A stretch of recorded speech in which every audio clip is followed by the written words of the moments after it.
Okay, so this is the quick patch we put down the other day in this crack. Let's see what we got. I've got concrete stuck to the back of it.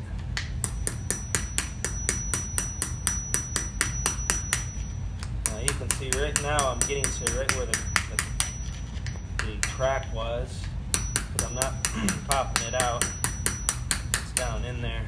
Right here is where it's going down in there. So that's not coming out. That's cured out nice and tight right in here. You can see how nice and tight that stuff is, but obviously on a poorly prepped top coat there, but it's just popping off of there. But at the same time, it's popping off with a bunch of concrete stuck to the back of it.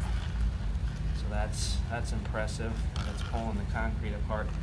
Well, once it's down in there, it's not going anywhere. But normally I'm just going to use the Humvee grinder and grind that off. Not going to sit there with a chisel, obviously.